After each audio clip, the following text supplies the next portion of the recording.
Lord God, it is all about you. At lubos nga ang galak at pasasalamat sa aming puso, Panginoon, na kami ay nakapaghandog ng aming taus-pusong papurit pasasalamat sa inyong pangalan, O Diyos. Lord, we pray na patuloy niyo po kaming samahan, patuloy niyo po kaming gabayan sa pakikinig ng inyong salita. And to you we give back all the praises, all the glory, and all the honor. This we pray in Jesus' name. Matthew 6:27, can worry make you live longer? Totoo ba makakapagpahaba ba ng buhay ang pag-alala? Huwag nang mag-isip ng mag-isip. Yan ang katuruan ng Panginoong Jesus. Dear God, we thank you for this day. We thank you for life and strength. Salamat sa ibinibigay niyo sa aming mga pangangailangan namin. At ngayon, Panginoon, kami po ipakalinisin ninyo at paging dapatin yung tumanggap na inyong pagtutuwid, pagtuturo, pagpapalakas. Be our preacher, our teacher, our guide, our healer. We seek you, Father, in the name of your Son, Jesus. Mahilig mag-isip at mag-alala ang mga tao tungkol sa mga mga kailangan. Ang dami naman talagang kailangan ng tao. Pero napakaraming lalong pag-aalala tungkol sa mga kailangan na ito. Sabi ng Panginoong Jesus, Matthew 6:25-32, kaya't sinasabi ko sa inyo, huwag kayong mabalisa. Sino sa inyo ang makapagpapahaba ng kanyang buhay ng kahit isang oras sa pamamagitan ng kanyang pagkabalisa? Kaya't huwag kayong mag-alala na baka kayo kapusin sa pagkain, inumin o damit. Hindi ba't ang mga hente lang babahala tungkol sa mga bagay na ito? Alam na ng inyong Ama na nasa langit na kailangan ninyo ang lahat ng ito. Paulit-ulit, yan ang tema ng turo ng Panginoong Jesus. Huwag mag-alala. Walang mararating ang pag-aalala. Bumibigat lang ang mabigat ng mga kailangan sa buhay at dapat daw magtiwala sa Ama dahil alam niya ang pangangailangan natin, kaya dapat magtiwala. Pero ang mga tao, mahilig mag-isip ng mga kailangan, tulad ng ating binanggit, at mga problema. Kung ano-ano mga problema, pinoproblema, na matapos isipin, matapos mapuyat, matapos mapagod, hindi pa rin naman nalulutas yung problema. Paikot-ikot, paulit-ulit na usapan. Proverbs 12:25, nagpapahina sa loob ng isang tao ang kabalisahan. Ngunit ang magandang balita ay may dulot na kasiglahan. So pag laging nababalisa ang tao, humihina ang loob, pumupurol ang isip, nasisira ang pasya, ang desisyon, ang diskarte. So walang mapapala na lagi na lamang na mabalisa. Mabuti daw ay makinig, maghanap ng magandang balita kasi yun ang bibigay ng sigla.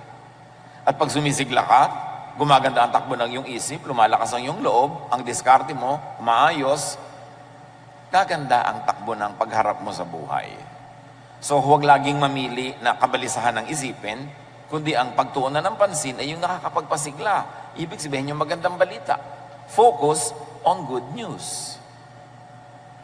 Pag nag-uusap-usap kayong magkakasambahay, magkakamag-anak, magkakaibigan, magkakatrabaho, ang pag-usapan yung nakakapagpasigla, nakakapagpaganda ng pananaw sa buhay, nakakapagpatiwasay, nakakapagpatalino, kasi ang lahat ng yan ang tutulong para magkaroon ka ng magandang ideya kung paano mo haharapin ang mga hamon ng buhay. Pero pag laging nakakapagpalungkot, nakakasira ng loob, nakakainis, nakakagalit, naaapektuhan ito ang buong pag-iisip mo rin, kaya hindi ka magkakaroon ng lahat ng kailangan mo para maayos ang dapat ayusin. Ang tao, baligtad. Ang paboritong pag-usapan, yung nakakatakot, yung nakakainis, yung nakakagalit. At kung may pag-uusapan sila tungkol sa isang tao, bihirang-bihira yung usapan niya yung kapurihan ng tao, yung magaganda niyang gawa at asal. Usually, ang pinag-uusapan yung kanyang mga kapintasan, yung mga nakakainis niyang ginagawa. Pero kung anong pinag-uusapan ninyo, yun ang umaapekto sa inyong utak. At kung anong laman ng inyong utak, ganun ang gagawin ng inyong katawan. Kaya para nating nilalaso ng sarili nating isip at sariling buhay kung puro negative ang iniisip. Puro mga nakakapagpahirap ng loob, nakakatakot, nakakapagpataas ng presyon. Yan ang mga iniisip ng tao. Pinupuno ng tao ng laso ng kanyang isip. Tapos mag-e-expect siya na may lumabas na magandang isipin doon para malutas niya ang kanyang mga suliranin, maharap niya ang kanyang mga problema. Mahilig ang mga tao na mag-isip tungkol sa pagtanda at kamatayan. Kung bata pa, yung sobrang bata pa, hindi pa niya iniisip yan ang pagtanda. Kaya ang mga bata, walang takot walang mga takot sa thrill, laging gusto thrilling, exciting, kasi hindi pa nasasaktan ang ganap, hindi pa nasusugatan, napepeklatan. Pero pag nagsisimula ka na mag-isip na paano kaya pagtanda ko, sino kaya mag-aalaga sa akin, ano kaya ibibili ko ng gamot, sa kaya ako ditira, tumatanda ka na nga pag dumadating ka sa ganung punto. At sinasabi rin ni Jesus yun, ano naman ang mapapala mo kaiisip niyan? Yung lagi kang nag-aalala. Psalm 71:9, ngayong ako'y matanda na, huwag mo akong pabayaan. Ganyan daw ang mga drama ng mga tao. Katawan ko'y mahina na, kaya ako'y huwag mong iiwan. Ganyan ang takbo ng isip. Nahihina ako, matatanda ako, wala ako bibili ng gamot. Ang dami namang tao sa paligid natin, nagtandaan, at sa katandaan nila ay nangamatay, nailibing naman, maayos naman. Bakit naman ikaw ay hindi magkakaganon anak ka ng Diyos? Hindi dapat laging iniisip. Dapat ma-excite ka sa pagtanda, hindi matakot. Dapat, wow, tatanda na ako. Wow, dadami ang kaalaman ko. At kung marami kang itinanim sa buhay, wow, aanin na ako ng mga itinanim ko sa buhay. Pag dumarating ang gabi, matutulog ka, sabi naman tatanda, ay gabi na naman, isang dahon na naman ang nalaga sa tangkay ng panahon. Ang iniisip mo, paubusan ng paubos ang buhay ko. Baligtad! Paggabi, matutulog kayo, sabi mo, wow, Lord, thank you, nadagdagan na naman ang one day ang buhay ko. Can you imagine? I'm one day older. Hindi yung now, nabawasan na yung haba ng buhay ko. Ano naman ang gusto nyo? 3,000 taon kayo mabuhay. Ano kayo, pyramid? Ipinagpapasalamat mo dapat, wow, isang araw na naman ang lumampas, buhay pa ako. Hindi yung isang araw na naman ang nabawas. Patanda na ako ng patanda. Hindi mo naman napipigil yung pagtakbo ng araw na yun. Bakit magiging negative ang pananaw mo? Dapat positive. Psalm 55:4-5.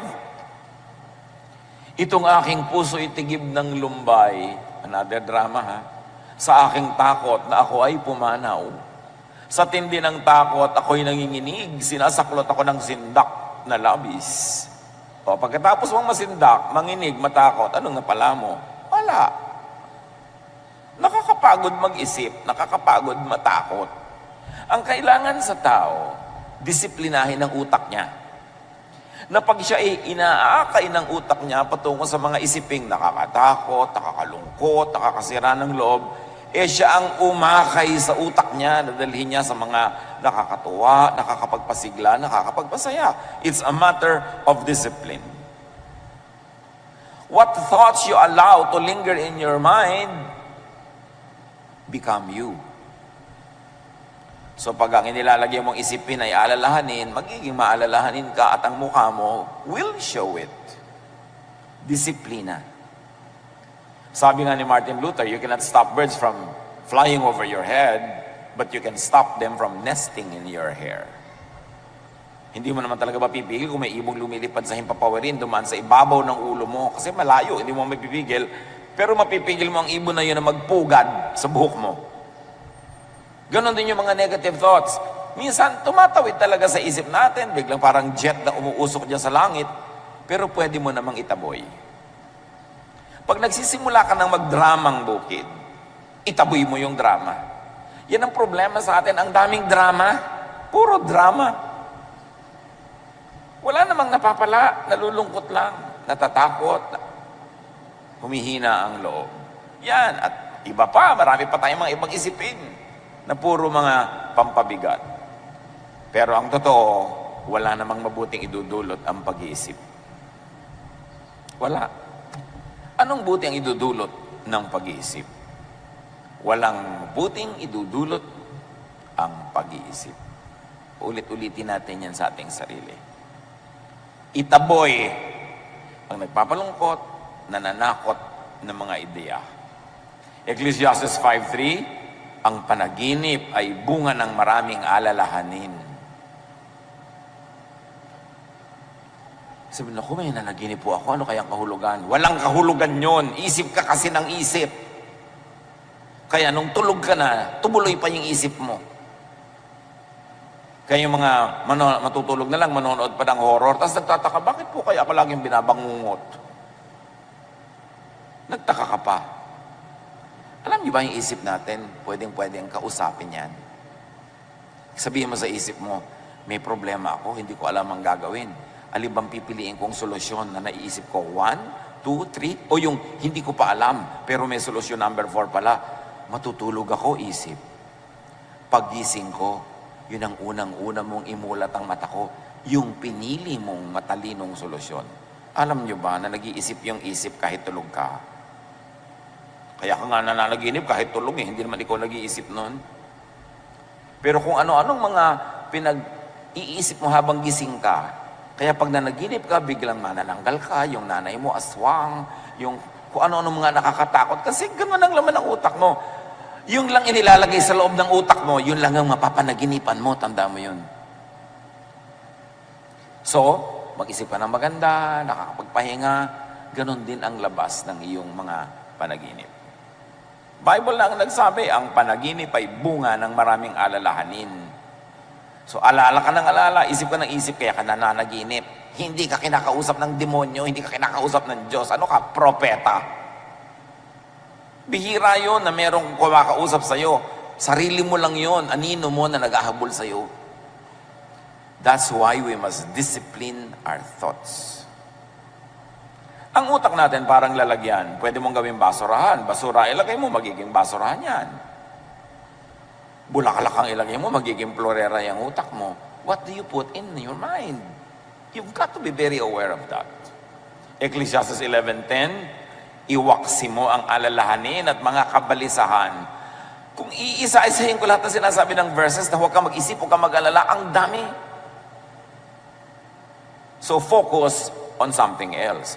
Pag sinabing iwaksi mo ang alalahanin, ibig sabihin, tanggalin mo sa utak mo yan at palitan mo ng iba.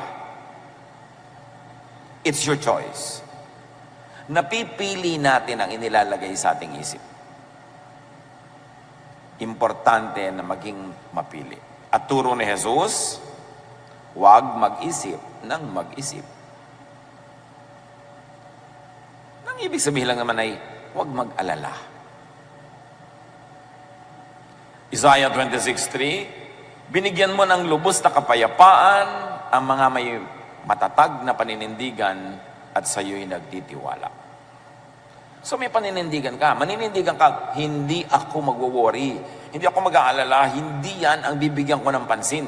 Kailangan manindigan ka doon kasi laging aagawin ng mundo ang isip mo para ituon sa mga nakakatakot at nagpapahirap ng loob.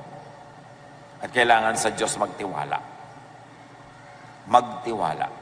Importante yun. Kahit kuminsan parang against common sense na, pero may Diyos kasi. Kaya meron kang pwedeng pagtiwalaan. Meron daw isang bata, nasusunog yung bahay nila, 2 stories lang naman.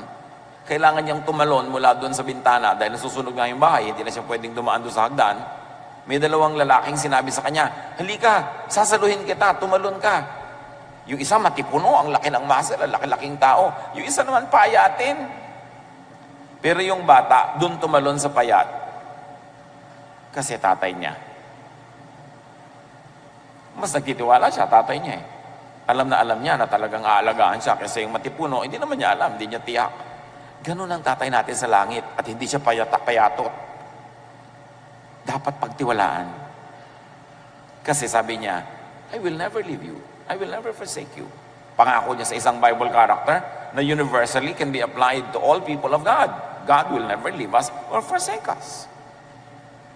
Kung bata ka, natatandaan mo ba nung bata ka, inalagaan mo ba ang sarili mo? Bakit ka nabuhay? Hindi ka mo naman inalagaan ang sarili mo. Ganon din pagtanda. Diyos ang mag-a-assign kung sino mag-aalaga sa iyo.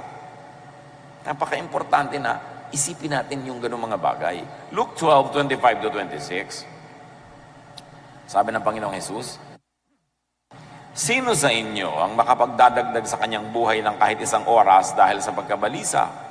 Kung hindi ninyo magawa ang ganoong kaliit na bagay, bakit kayo nababalisa tungkol sa ibang mga bagay? Kung hindi nyo kayang dagdagan ng isang oras ang buhay nyo by worrying, ba't yung iba, inaalala nyo pa, hindi nyo rin yun magagawa. Sayang ang effort. Sayang ang pag-iisip. Ang tanong ngayon, paano iiwasan? Paano babawasan ang pag-alala? Well, unang-una, ang ibig sabihin ng ipasa Diyos yan ay magplano. Nag-aalala ka, paano kaya ako pagtanda ko? E di magplano ka habang di ka pa matanda. At ito'y para doon sa mga hindi pa matanda. Kasi kung matanda ka na, parang huli na ng konti. No? Pero pwede ka pa rin magplano para next week, para next year, next month. Kahit may edad ka na. Magplano. In other words, preempt, unahan ang problem o need. Iniisip mo, pagtanda ko, magkakasakit ako. Siyempre, pag nagkasakit ako, magpapatingin ako sa doktor. Baka magpapa-hospital ako. Magpapagamot. Anong gagawin ko? Eh di, magbubili ka ng insurance na matino. Yung hindi 1, 2, 3 ha, hindi fly by night. Plano. O ayaw mo ng insurance, hindi ka naniniwala. Gumawa ka ng isang alkansyana kasi laki ng jeepney, hulugan mo ng barya, at ipanalangin mo huwag ma-demonetize yung barya mo. Baka naman yung pera mo may nakalagay pang victory. Panahon pa ng hapon yun. Di ba? O bagong lipunan. Dapat yung pera mo current. Unahan mo yung problema. Wala namang taong tumatanda na hindi nagkakasakit eh. Magkakasakit at magkakasakit ang tao. Alam na nating lahat yun. Nakita na natin, nagkasakit ang mga lolo natin, nagkasakit ang mga magulang natin. Tapos kayo, wala man lang health insurance. Anong inaantay nyo sa buhay nyo pag nagkasakit kayo? Magic. Kailangan meron. Alam naman ng tao na mamamatay lahat. Lahat na mamatay, si Jesus nga namatay. So, pag ba namatay kayo, meron na kayong libingan. Wala. Kanina yung ipapaproblema yung libingan nyo. Yung iba, ibinibili mo na nga. Magtatampo pa. Uy, pinapaiksi mo na yata ang buhay ko. Pinapanalangin mo na yata ang mamatay ako. Anong klaseng kamangmangan yan? Dramang bukid. Bakit hindi ka ba mamamatay? Masama bang paghandaan yon? Dapat nga, ipaghanda mo na yung pamburol mo. Kaya lang, iba-ibang sizes. Dahil hindi mo alam kung payat ka o mataba ka sa oras ng iyong kamatayan. Para mapipili mo, isusuot mo. Hindi yung kung ano-ano isuot sa'yo ng mga kamag-anak mo, pagtingin sa'yo ng mga iba, ang bihis mo, darna. Hindi mo napili. Huwag tayong maraming dramang bukid. Kailangan handa ka. Huy, binibili mo ako ng health insurance. Bakit gusto mo ba ako magkasakit? Mga pag-iisip yan ng mangmang, kakitira ng utak. Kailangan lakihan mo yung utak mo, handa ka. O alam mo, nahihina ka, syempre. Maganda ka na. Mangyayari yon. Kaya pag nakakakita ko ng mga young couple, nagpapagawa ng bahay, naku, ang gaganda ng hagdan, ang tatarek. Bakit? Di ba kayo tatanda? Bakit wala kayong kwarto sa baba? Tatanda kayo, mamaya gumagapang na kayo ng hagdan, nahuhulog kayo ng mga hagdan-hagdan na yan. Dapat meron na kayong space sa baba. Maliban na lang, magpapalagay kayo elevator. Ngayon, kung ayaw nyo pa sa baba matulog, lakihan nyo yung sala. Abangan nyo na ng toilet, abangan nyo na ng mga tubo-tubo for lababo. Para kung tumanda ka, di ka na makakakyat, eh, doon ka magkwarto. Parang hindi ka tatanda, wala ka man ng lugar sa baba. Yung mga ganun, hindi mo ba iniisip? Dapat paghandaan mo yan. Unahan mo yung problem. Importante. Proverbs 15:22, ang isang balak na mabilis ay di papakinabangan. Ngunit ang planong pinag-aralan ay magtatagumpay. May plano ka. Alam mo, darating ang panahon, magre-retire ka. Yun naman kung nagkatrabaho ka man lang, no? Magre-retire ka, mawawalan ka ng income. Paano ka na ngayon mabubuhay? O 60, 62, nag-retire ka na. Eh kung mabuhay ka pa hanggang 95, marami ka pang kailangang gastusin noon, ha? So meron ka ba man lang na investment? Meron ka bang may placement ka ba? O kaya man lang, meron ka bang binili kahit kaprasong bukid na kikita? O may binili ka at ipinondar kahit 1 o 2 pintong apartment na kumikita yung renta noon, wala ka ng income, doon ka ngayon kukuha ng mga panggastos mo. Kailangan magplano. At mga kapatid, hindi sapat na ang plano mo na social security ay mga anak. Hindi. Salamat. Mabuti kung itaguyod ka na yung anak. Pero kung ang napangasawa niya ay impacta, paano? Di ba 99% ng napapangasawa ng mga anak natin, mga impacta. Sa tingin ng biyanan, ha? Paano na? Iniasa mo doon? Kung minsan nga, sarili mong anak, masama ugali. Kung mabuti ugali ng anak mo, may napangasawang masamang ugali. Kaya dapat may iba ka pa mga plano sa buhay. Yun naman kung gusto mong, hindi ka nag-aalala kung kailan matanda ka na. Huwag mong ilagay sa kamay ng iba ang iyong kapakanan. Kailangan may paghahanda. Proverbs 21:5, ang mabuting pagbabalak ay pinapakinabangan, ngunit ang dalos-dalos na paggaway walang kahihinatnan. So, over time, you build something na maaasahan mo pagdating ng panahon. Nang ibig sabihin lang naman mga kapatid, magsikap. Yung hirap ka, busy ka, nagtatanim, nagsisikap in the first 40 years of your life, magandang foundation yon at magandang pangitain na baka sa next 40 years of your life, kung pakakabain pa ng loob ng Panginoon ang iyong buhay, ay maginhawa ka naman. Pero pag inuna mo saya, inuna mo ang sarap, estudyante ka, puro ka absent, nagtatrabaho ka, puro ka lakwatsa, puro ka gastos, millennial ka, ang pera mo nasa gadget lahat, na every 2 weeks may bago, palit ka ng palit, wala kang savings, anong inaantay mong kinabukasan? Pagtanda mo ba, makakain mo yung mga model 72, 75, 93, ng kung ano-anong gadget? Ecclesiastes 9:10, ano man ang ginagawa mo, ipagbuhusan mo ng iyong buong makakaya. Naghahanap buhay ka? Maghanap buhay ka with feelings. May tindahan ka? Improvein mo para malaki ang benta. Hindi lang yung magbasara ka at magbukas ng tindahan araw-araw, walang improvement. Lagyan mo ng feelings, ng passion, para marami kang kitain, marami kang maimpok. At pag meron ka nun, less ang iyong worry. Ecclesiastes 3:22. Kaya naisip kong kung walang pinakamabuti sa tao, kundi pakinabangan ng kanyang pinagpaguran. Ito ang ating bahagi. Ito ang parte natin. Ito ang ating benepisyo sa buhay. Una, magpagod ka. Tapos, pakinabangan mo ang iyong pinagpaguran. Huwag mong pakinabangan ang pinagpaguran ng iba. Ganun, magpunter ka. Proverbs 10:4. Ang kamay na tamad ay tiyak na magdarahop. Ngunit magbubunto ng yaman ang kamay na masinop. Yung pag nagkapera ka, gastos ka agad. Wala ka nang trabaho, umaasa ka lang sa magbibigay sa'yo. Pag nahipo mo yung pera, lipad ka agad, gastos. Bukas, wala na naman. Kung yung nagbibigay sa'yo ay nasa gasaan ng tren, paano na? Lalo kung tren dito sa Maynila ang nakasagasa sa'yo, hindi naman nasagasaan ka dahil sa bilis ng tren. Kundi sa bagal ng tren, 3 araw na nasa ilalim ka pa. Kaya talagang tiyak na mamamatay ka. Tapos puro pakalawang, natetano ka pa. Yun ang ikinamatay mo. Kaya sabi, kailangan huwag kang tatamad-tamad. Ang daming tao, umaasa lang sa iba. Inaasang abutan, inaasang bigyan. Ang dapat ganun lang yung sobrang bata, sobrang tanda, o sobrang may sakit. Pag hindi ka any of the three, dapat kumikita ka ng kinakain mo at sobra pa. Kasi darating ang panahon na wala kang trabaho, walang kita, may bagyo, walang panahon gumawa ng pera, dapat meron ka nakaimpok. Para mabawasan ang pag-aalala, dapat magsikap at magtanim. Kasama na niyan, mag-impok. At magtanim sa human relations, makipagmabutihan sa kapwa. Tatanda ka, magkakasakit. Minsan madudulas ka, hindi ka makabangon. Minsan nadaganan ka ng nahulog, nabubong. Kaaway mo yung kapitbahay mo. Sino ang aasahan mong tutulong sa'yo?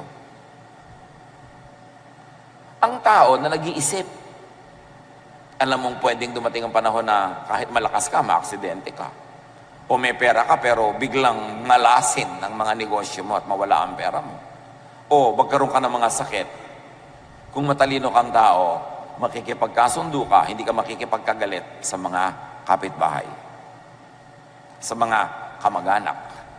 Kasi doon ka aasa ng tulong sakaling hindi mo makayang tulungan ng iyong sarili. Isang malaking kamangmangan ang makipag-away sa mga kapitbahay, sa mga kamag-anak. Kasi paano ka pag nangailangan ka ng tulong? Dapat mabait, mabuti. Kahit peke ng konti. Kesa yung totoong-totoo ka, pero ang katotohanan mo, ang sungit-sungit mo, ang bangis-bangis mo, itago-tago mo ng konti yan. Magpanggap ka ng konti. Magbait-baitan ka man lang kung hindi ka tunay na mabait. Para naman, hindi gagawa ng masama ng kapitbahay, kundi makagawan ka pa ng mabuti. If we come to terms with our mortality, with our weaknesses, with our limitations, we will be wise enough to invest in human relations. Kasi kahit may pera ka sa bangko, kung na-paralyze ka bigla, hindi ka makaka-withdraw. Somebody has to do it for you. Pag na-hospital ka na, hindi ka na makakita, na puro tubo na yung leg mo, nakatali ka na halos sa kama, hindi ka makapagbilang ng pera kahit may pera ka. Somebody has to do it for you. Kailangan meron ka mga tao sa paligid mo na pinakikisamahan. Pinakikitunguhan ng mabuti. At ipasa Diyos mo na gagawin ka nila ng mabuti sa panahon na pangangailangan mo. Ecclesiastes 11:4. Ang naghihintay sa pagtigil ng hangin ay di kailanman makapag-ahasik ng kanyang binhi. At ang nag-aalala sa patak ng ulan ay di makapag-aani. Sa agriculture, ang ibig sabihin lang, kung lagi kang natatakot na baka bumaha, bumagyo, humangin, umulan, hindi ka na nga magtatanim noon. At sa human relations, ganun din yun. Kung lagi kang natatakot na, baka gawan ko to ng mabuti, hindi naman ako suklian. Baka pautangin ko to, hindi magbayad. Baka bigyan ko to, hindi naman ako bigyan pag ako nangangailangan. Baka mahalin ko to, tapos hindi naman ako mahalin. Pag lagi ka nalang inisip mo, wala ka talagang gagawing mabuti. Kailangan marunong ka ring mag-isip, bawasan ang mga risk, at makipagsapalaran with calculated risks. Yun talaga yung buhay. Pero pag hindi ka nagtanim, definitely hindi ka aani. Hindi lahat ng nagtatanim umaani ng itinanim, pero kumisan sa iba umaani, hindi niya inaasahan, doon pala manggagaling yung pagpapala. Dito ka nagtanim, doon ka umaani. Minsan din naman, may tanim talaga, hindi ka nakakaani kasi binabagyo talaga, binabaha. Pero pag nagpadala ka sa ganong takot, kahit kailan, hindi ka na magtatanim, definitely, wala ka nang aanihin. Marunong ka dapat ng ganon. Proverbs 6:6-8. Ito'y para sa mga tamad, yung mga masisipag, hindi na kailangan makinig nito. Pwede muna kayo mag-text ng konti. Pero dahil maraming tamad, makinig kayo. Proverbs 6:6-8. Tingnan mo ang mga langgam, ikaw na taong ubod ng tamad. Pamumuhay nila'y masdan mo at nang ikaw ay mamulat. Kahit sila'y walang pinunong sa kanila'y naguutos, walang tagapamahala o tagamasid na sinusunod. Ngunit, nag-iimbak ng pagkain sa tagaraw. Kailangan nila'y iniipon kung panahon ng anihan. Ganda naman talaga mga langgam, busy-busy. At sa mga agricultural places, pagka talaga anihan, nandun lahat ng langgam. Pag may nalaglag kang buto, nalaglag kang prutas, hinahakotan nila yan. Kahit 5 beses kasi laki ng katawan ng langgam yung buhat niya, buhat-buhat niya yon. At pagkatapos, bulungan ng bulungan. Saan ba may pagkain? Sa tayo may makukuha? Bulungan ng bulungan. Hindi katulad ng maraming tao, bulungan ng bulungan. Uy, ano na latest na chismis? Sila bulungan ng bulungan, nagbibigay ng tip kung saan may makukuha ang pagkain, anong magagawa. Importante. Ang sipag nga ng langgam, maglaglag ka lang ng kaunting pagkain sa sahig, ando na sila. Sa sila lang galing. Nakaabang ng nakaabang. Hindi sa chismis. Nakaabang sa oportunidad. Kaya sabi, hoy mga batugan, matuto kayo sa langgam ha. Walang mga leaders yan, walang organizational chat, walang mga PERT CPM yan, walang mga seminar. Pero ang sipag. At pag dumating ang bagyo, ang ulan, ang baha, nakaligpit sila sa mga bahay nila, may nakaimbak silang pagkain. Parang yung woman of Proverbs 31, she can laugh at the days to come. Imagine you can laugh at the days to come. Ay, enrollment na. May pang-enroll ako mga anak. O, di ba? Uy, magkakasakit ka. May pera tayo, may insurance tayo. Yun ang matitinong tao. Hindi, naku, magkakasakit tayo. May gastos na worrying with the worried. Wala kasing tanim. Walang aanihin. Sabi, mabuti pa yung langgam. Gayahin nyo. Ang liit ng utak noon. Di ba? Pero bakit ang talino? Sayang naman yung utak na ang laki-laki, ang bigat-bigat dalhin, tapos walang laman. Ang laman pa, mga kung ano-anong negative things. Proverbs 11:27, kung mabuti ang hangarin, ikaw ay gagalang. Kapag humahanap ng gulo, yun ay masusumpungan. Ibig sabihin lang, kung anong ginagawa mo, yun ang aanihin mo. Gusto mo ng gulo, magkakagulo. Gusto mo ng katahimikan, magkakatahimik. Kung gusto mong igalang ka ng iba, gandahan mo ang iyong buhay. Ecclesiastes 10:12, ang mga salita ng matalino ay nag-aani ng karangalan. Ngunit napapahamak ang mangmang dahil sa kanyang mga salita. Kasasalita, kaya napapahamak ang tao. Kadadaldal, kabubulong, kachichismis, karareklamo, maririnig ng iba, lalaki ang gulo. Kaya dapat ang tao marunong magkontrol ng bibig. Lalo't kung hindi ka tiyak na ikaw ay pantas, marunong, magaling, mas mainam manahimik. Kasi ang may mga tao na tuwing bubuka ang bibig, nag-aani sila ng problema. Dapat by now, alam mo na yun, kapatid, kaibigan, kung anong bunga na yung pagsasalita. Tigil-tigilan ang kadaldalan na walang kinakauwian, kundi problema at gulo. At paano maiwasan ang pag-alala? Maging abala. Pag-abala ka, una, sa ginagawang mabuti, bubunga yun, kaya mababawasan ang pag-alala mo. At may pangalawa pang pagiging abala, yun ay magsaya ka. Para hindi lungkot ang pumasok sa iyong isip. Proverbs 6:9-11. Hanggang kailan taong tamad mananatili sa higaan? Kailan ka babalik ako sa iyong pagkakahimlay? Kaunting tulog, bahagyang idlip, sandaling pahinga, at paghalo-kip-kip. Samantalang namamahinga ka, kahirap ay darating na parang armadong magnanakaw upang kunin ang lahat ng iyong kailangan. Sige, magtulog-tulog ka, maghalukip-kip, magkuyakoy, magpabanjing-banjing, magpa-text-text, magpa-games-games ka, sige. Sabi ganon, huwag ka magtrabaho, maglaro ka na maglaro. Pero habang ginagawa mo ang lahat ng yan, unti-unti, na ginagapang ka ng kahirapan, at gigising ka na lang isang araw, super hirap mo na. 2 Thessalonians 3:11-12. Binanggit namin ito dahil nabalitaan naming may ilan sa inyong ayaw magtrabaho. At walang inaatupag kundi ang makialam sa buhay ng may buhay. Tingnan niyo ang katabi niyo. Mga nasa likod, nasa harap. Tayo ba ito? Sa pangalan ng Panginoong Jesucristo, talagang ginamit na ang pangalan ng Panginoon mahigpit naming inuutos sa mga taong ito na sila'y maghanap buhay ng maayos at huwag umasa sa iba. Kailangan pa bang i-memorize yan? Sabi, huwag yung ang inaatupag nyo, buhay ng may buhay, makialam kayo sa buhay ng may buhay. Kung kailan ang birthday ng isang artista, sino na bang asawa kayo ni ganitong artista, huwag nyo nga pakialaman yan kasi hindi yan pagkakaperahan. Ang atupagin nyo, sabi gano'n, maghanap buhay kayo. At liban nila kay sobrang bata, sobrang tanda o may sakit, huwag kayong umasa sa iba. Aba, may nabalitaan pa ako. OFW. Namatay na ang ina. Ang tagal na. Kasi hindi siya umuuwi. Hindi sinabi ng mga kapatid. Bakit? Para huwag tumigil magpadala si OFW ng perang pampagamot at panggastos ni nanay. Ang tagal na palang naagnas. Namatay na yung nanay, padala pa siya ng padala ng pampagamot. Niloloko ng mga kapatid. Sinabi, huwag kayong aasa sa iba. At huwag tayong sobrang umasa sa mga OFW.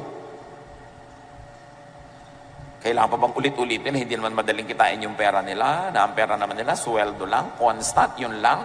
Pag nagpadala sa iyo sa ganitong petsa, ibig sabihin na susunod yan sweldo sa ganong araw.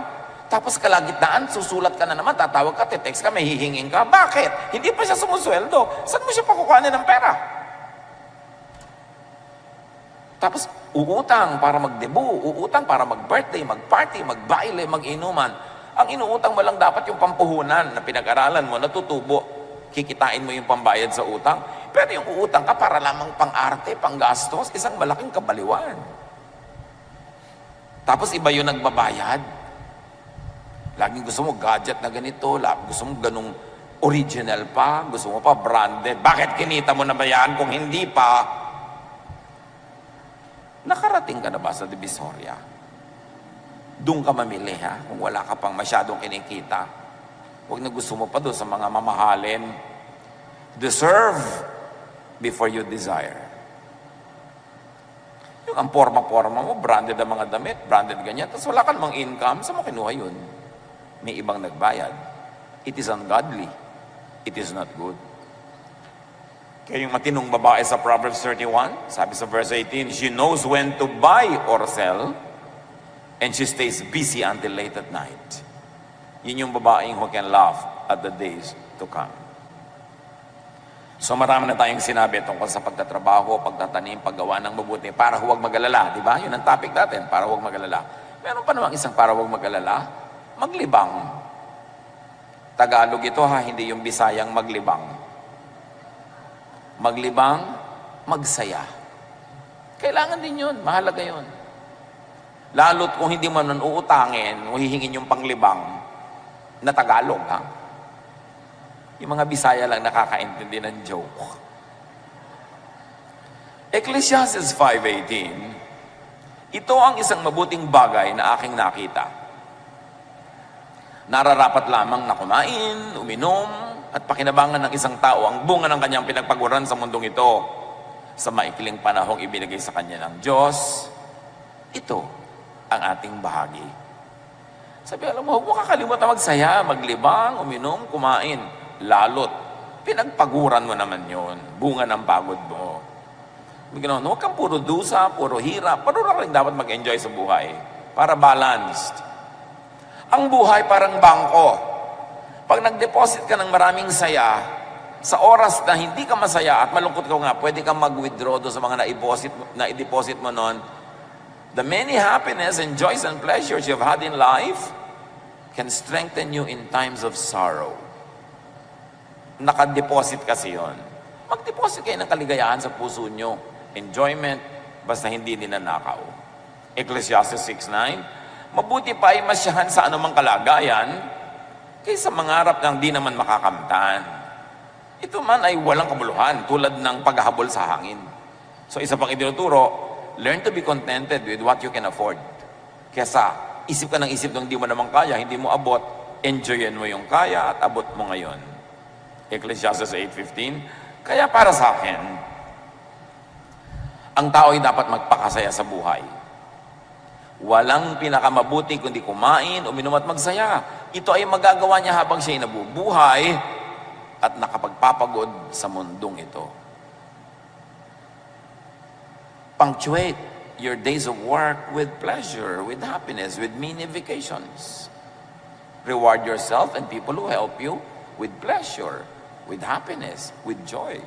It is very godly. Marami kasi mga tao, akala nila pag makadiyos ka, puro ka na pagpepenitensya, paghihirap, pag-aayuno, pagdurusan. No! God loves us. God is kind. Kaya lang niya tayo pinagtatanim para tayo umani. Hindi tayo parusahan. Kaya kung nagtatanim ka na, dapat umani ka. Mga kapatid, huwag niyong aagawan yung taong umaani ng tanim niya. Minsan sabi, uy, ang sarap-sarap naman ng buhay niya, laki-laki ng kita ng tindahan niya. Kasama ka ba nung ipinandar niya yon? Na ang tinda lang niya, 1 pirasong lumpia. After 1 week, 2 pirasong lumpia. Ngayon, isa na siyang lumpia queen. Tapos gusto mo ngayon, makihalo sa kinikita niya, kasama ka ba niya sa hirap? So, dapat pinagpaguran mo yan. Importante, napayagan natin yung mga nagtanim noon na anihin nila yung tanim nila. Huwag kang makiani. Kung pamisa-misa, nabibigyan-bigyan ka, salamat. Huwag kang maiinggit sa mga taong, ang laki ng negosyo niya, ang laki na ng kita niyang pinsan niya na yan. Yung may inggit-inggit. Pero pinaghirapan nila yon. Deserve nila yun. Do not covet what is not yours. Kaya halimbawa, mga anak, tanim kayo ng mga magulang nyo eh. Dapat paanihin nyo sila. Kasi tanim kayo. Mga manugang, yung napangasawa ninyo, tanim nyo ng magulang niya, ng biyanan nyo, paanihin niya yung biyanan nyo. Yung mga magulang nyo rin, paanihin nyo rin. Lahat ng tumulong sa inyo sa inyong buhay, kaya sino pa yon, kaya malaki o maliit na tulong, kailangan pagkaya nyo na silang bigyan ng ani, paanihin nyo. Kasi tanim kayo eh. Yun ang kalooban ng Diyos, ang itinanim, inaani. Napakasama yung wala kang utang na loob. Yung tinaniman ka, wala man lang mapitas sa'yo. Wala man lang mapakinabang sa'yo. Samantalang binigyan ka ng pagod, hirap, lahat-lahat. Ganun ang taong makadiyos at disente. Lahat ng tumulong sa'yo, tutulungan mo rin. Lahat ng naghirap sa'yo, susuklian mo. Ibayo pa doon kung kaya mo pa. Ganun ang pagiging makadiyos. So matapos mong magtanim, mag-invest, magplano, ipasa Diyos ang lahat. Nagawa mo na yung dapat mong gawin. Halimbawa, nagtanim ka ng buto, huwag mo hukayin bukas para tingnan kung tumutubo. Diyos ang magpapatubo. Pero ikaw magdidilig, ikaw mag-aalaga. So, ipasa Diyos mo na pag nagawa mo na yung balak mo. Katulad na maraming mga magulang, paano kaya lalaki ang anak ko, lalaki kaya ang matino? Habang bata, turuan mo ng turuan, at pagkatapos, bahala na sa kanya ang Diyos. Nagtanim ka na eh. Sabi sa Bible, train up a child in the way he should go, and when he is old, he will not depart from it. So, huwag ganun problemahin yung pagiging old niya. Nataniman mo nung yang, yun ang magiging siya. 99% of the time. So, imbes mag-alala ka kung paano siya lalaki, palakihin mo ng tama ngayon. Yung first 10, 15, 20 years ng bata na nasa piling mo, taniman mo ng lahat ng mabubuti, sipag, kabaitan, pagiging makadiyos, makatao. At pagkatapos nun, pawalan mo na. Magbubunga na yung itinanim mo. Pero kung itinanim mo, pinabayaan mo, negative, sinindak mo, tinakot, ginawa mo, dinepress mo yung bata, may bunga din yan. At aani ka rin yan, kasi yun ang tanim. Ang itinanim, inaani. Psalm 23, 1-3, You, Lord, are my shepherd. I will never be in need. You let me rest in fields of green grass. You lead me to streams of peaceful water, and you refresh my soul, my life. So yung Panginoon, dinadala niyo ako sa mga luntiang, mga damuhan, dinadala niyo ako sa mga payapang batis, at hindi lang yun physical, very especially mentally. Let the Lord take you, your thoughts, your brain, to realms of peace, of serenity, of rest. Mental discipline yan, and let the Lord lead you. Proverbs 3, 5-6, With all your heart, you must trust the Lord and not your own judgment. Always let Him lead you, and He will clear the road for you to follow. Laging kasama ang Panginoon. Pangungunan niya, pagtuturo niya. Proverbs 31:25, The woman who is full of wisdom, she is strong and graceful, as well as cheerful about the future. She is not scared of the future. She is cheerful about the future. Why? Because she planted in time. Kung anong dapat itinanim niya. Nag-iintay lang siya lagi ng ani. At kung umaani siya ngayon, nagtatanim pa uli siya sa iba, para bukas may iba na naman siyang aanihin. Philippians 4, 6-7. Huwag kayong mabalisa tungkol sa anumang bagay. Sa halip, hingin niyo sa Diyos ang lahat ng inyong kailangan sa pamamagitan ng pananalangin may pasasalamat. At ang kapayapaan ng Diyos na hindi kayang maunawaan ng tao, ang siyang mag-iingat sa inyong puso at pag-iisip dahil sa inyong pakikipagkaisa kay Kristo. Peace of mind is a mental state. It's a mindset. It's a way of thinking. But you can have peace when you do what you can and then leave the rest up to God. Dear Lord, we thank you that you are our Father, that you love us and you care for us, and you know what's happening in our lives. Alam niyo, Panginoon, ang alalahanin, mga paghambang, tumatakot sa bawat isang anak mong narito. Hindi ito lingid sa inyo. Isinusuko namin sa inyo ang aming mga alalahanin, ang aming mga takot.